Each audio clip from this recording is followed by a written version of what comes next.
Hi, this is Robin Ballard, and I want to share with you the implementation phase of my professional learning course. This is incorporating blended learning by using Canvas learning management system. The audience is my secondary teachers, both high school and middle school. And what really intrigued me about this is we started using Canvas as a school district when the pandemic started. But what I've noticed is we're just doing the bare minimum. And I think that some teachers have gone on to do more, but most of them are just doing what they can to get by because they're feeling so overwhelmed. So this entire professional learning course will just give them more exposure to what blended learning is, why it's important to have student choice and voice and collaboration. Give them some examples of how you can do this through the Canvas learning management system so they can take even just 1, 2, 3 of these suggestions and use them in their own curriculum with their own students. Plus, maybe even more importantly, they've been looking at this from a teacher building their courses. This might be the first time they've sat back and gone through the modules, not knowing what's next. So I'm super excited to share this with my staff. What I want to let you know first is when we started doing Canvas a couple of years ago, the assistant superintendent and I wanted to have some consistency with students having 6 to 8 Canvas courses, and every teacher is a little bit different. What we did is we developed a shell, and the teachers then use the shell, and they can do the modules any way they want, but the homepage needs to be consistent and easy for students to navigate. So what I did is I took our shell and I tweaked it for our teachers. So you can see on this home page, I have done the same exact thing that we've done for the students. I've given them the instructions. Please start here. Expect to set aside so many minutes. Let's make this awesome. This course will be delivered to my staff in a 5-week session in summer 1 and summer 2 to be, they're going to allow this to be their exchange days. So the amount of time we're taking for this will the teachers will be able to use this for next year. In addition to it being outcome-based, which means they will have a lesson plan that has blended concepts within it that they can use with their kids. But you can see down here where I've got everything set up to where they have their announcements, how to get started. This is their weekly modules, which shows them where they need to start, how everything looks. The resources. So of course, I'm going to keep adding to this as well, but this is some of the stuff that they're going to be looking at throughout the modules. I've got a contact me area. Of course, these are all my employees, so several of them have my cell phone number. So on this, for this particular course right now, I've just put my office extension and my summer hours. There's a questions and answers area. And then of course my syllabus is all here about the description, the objectives, the outcomes that I want them to read through before we start the course. Now, I also want to let you know that I've had 2 of my 4 curriculum people go through and give me some excellent suggestions. So these are my stakeholders. And I also made sure to have one person in here that is our Seesaw Elementary, who's never even touched Canvas. So I'm waiting for her opinion, super excited about what that might look like. But I wanted to kind of show you my modules. Really what I've determined here, what's most exciting for me is I'm building in a refresher the first week where they start here. Everything, of course, is right at the very beginning, the objectives that I want them to have, as well as my welcome video that walks them through that front page. So I have my welcome video.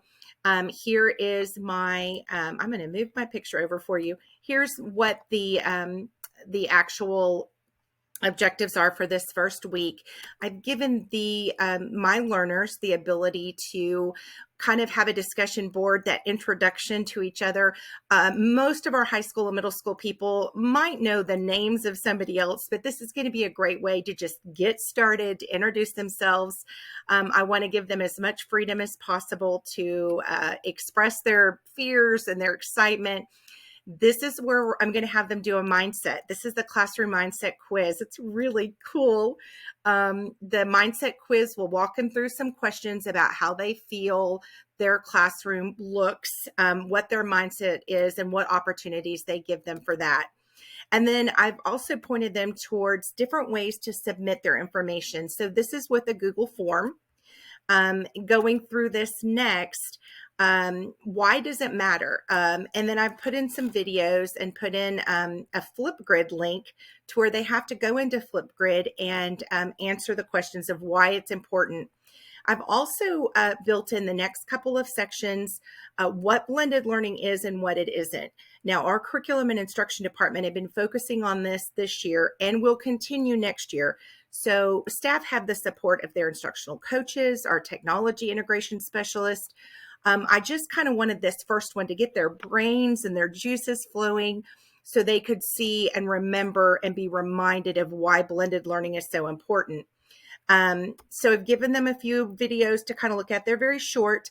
I've also given them a podcast. I've noticed I love podcasts, but and a lot of my teacher friends just don't have the time to do it. So I found a really short one about blended learning. It's about 4 minutes. And here is what I'm calling a quiz, but honestly, I just want to show you a couple of the questions. It's just, what are a couple things you've learned today? How is technology important in your classroom, right? Nothing at all that that it should cause them any grief or any fear, but just something for them to know what a quiz looks like. Then I want them to do a reflection, and on the reflection, on the submitting the answers, I have done a not a Google form in this one. I want to show them some different ways that students can share information. So I've put it into a Google slide and given them some instructions on how to add their own slide with their own answers on there. So I'm super excited about that. And that then it comes to the end of our week 1, which I'm going to have them do a little Padlet, an assignment that says, what's one thing you've learned? What's one thing you're nervous about or you're excited about? Then we're going to go on to module 2. So in module 2, I've listed out the objectives, and this is where I really want them to take a look at why blended learning is so important. So I've put some statistics on there. I love my data, touching on Bloom's taxonomy and some of the things that our curriculum and instruction department require of our teachers. And then I've got some really great examples of a couple of people that I follow and their blended learning, what it actually looks like in their classroom.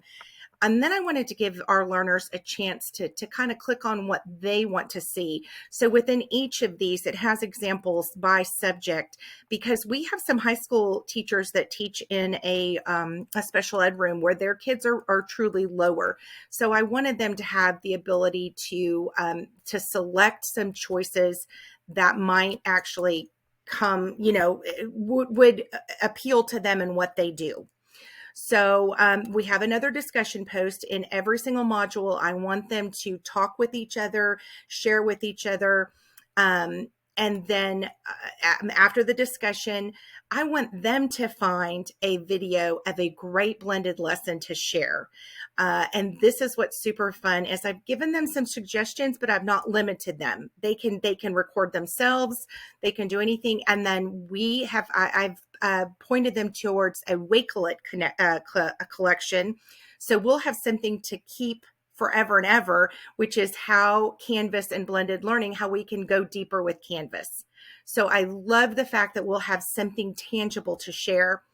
And in weeks 2, 3, and 4, so this class is 85% online with 3 30-minute sessions to choose from.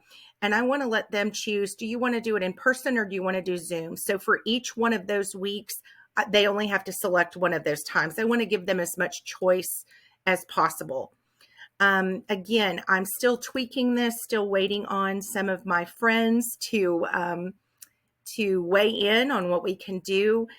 Week 3 is when I go through all of the Canvas basics, how to make the announcements, just little ways to build that in there, embedding items, how to use videos. Again, I want to tailor this to any teacher, depending, because I'm not sure how far some people have gone. So how to build a course, how to build a module, pointing them towards some resources if they need that help, as well as allowing them the time to let me know how we can support them, either myself as the facilitator or any of the curriculum and instruction department who is working on this with me. We've got discussion rubrics, then online quizzes. And so this is going through all of our, this is the third week, the third module. Really want them to focus on engagement, motivation, expression. Really excited about just showing them again all the options that Canvas has. Then in week 4 and 5, we will move on to have them create their own lesson.